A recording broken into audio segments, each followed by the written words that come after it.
ग्वालियर में राष्ट्रीय स्वयंसेवक संघ आरएसएस के मुखिया डॉक्टर मोहन भागवत के रूट पर किनारे कार में बंदूक लेकर बैठे दो युवकों को पुलिस ने गिरफ्तार किया। दोनों युवक कार में राइफल लेकर बैठे थे। पुलिस ने उनसे 315 बोर की बंदूक और 4 कारतूस जब्त की है। पुलिस दोनों से वीआईपी के रास्ते पर हथियार के साथ मौजूदगी की वजह पूछ रही है, लेकिन युवक ने खुलासा कर बताया कि वहां बंदूक उसके पिता की है।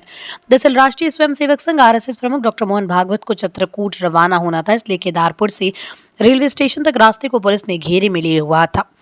झांसी रोड थाना सर्कल की सीएसपी हिना खान रूट को चेक करते हुए जा रही थी, तभी विवेकानंद तिराहे से कुछ दूरी पर सड़क किनारे कार को खड़ी देखी। जब उन्होंने कार में झांका तो कार में 2 युवक और सीट के बाजू में बंदूक की नाल दिखी। वीआईपी रोड पर हथियार समेत युवकों की मौजूदगी नजर आई तो दोनों युवकों को पकड़ लिया। फोर्स बुलाकर कार की तलाशी ली तो 315 बोर की बंदूक और 4 कारतूस मिले, जिसमें एक दूरबीन भी लगी हुई थी। पूछताछ में खुलासा हुआ कि युवक जुरैना के परसोटा गांव का रहने वाला राहुल धाकड़ और उसका दोस्त करण सिंह रावत है।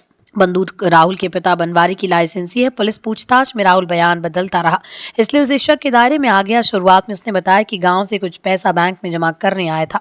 सुरक्षा के लिए पिता बंदूक उठा लाया, फिर दलील दी कि बंदूक तो पिता के नाम है, उसका लाइसेंस रद्द हो गया और उसे अपने नाम ट्रांसफर करवाना था, इसलिए बंदूक लाया था, लेकिन उसकी दलील पुलिस के सामने नहीं चल सकी। पुलिस ने बंदूक को जब्त कर आरोपी युवक के खिलाफ आर्म्स एक्ट का मामला दर्ज कर उसे गिरफ्तार कर लिया। जी जैसे कि आपको पता है कि किसी भी वीआईपी मूवमेंट से पहले सघन चेकिंग और सतर्कता वैसे भी बढ़ती जाती है, चेकिंग होती रहती है।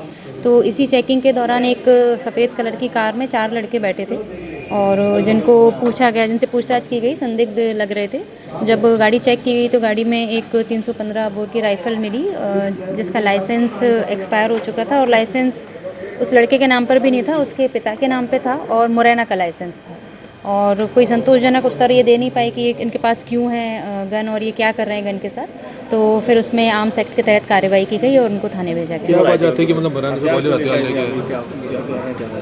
वो संतोषजनक कोई जवाब नहीं दे पाए। पहले कहा कि हम पैसे जमा करने आए थे। जब हमने पूछा कि आप किस बैंक में पैसे जमा करने आए थे, तब उसका जवाब नहीं दे पाए। फिर पूछा कि हम किसी काम से आए थे, सुरक्षा के लिए आए थे। तो वो लगातार अपने जवाब बदलते रहे और संभवतः एक प्रभाव जमाने के लिए और एक जैसे शो ऑफ जैसा करने के लिए वो अपने साथ रखे थे और कोई उनके पास संतोषजनक उत्तर नहीं था कि हथियार उनके पास क्यों है। कितने लोगों पर कार्रवाई हुई? 4 लोगों पर कार्रवाई।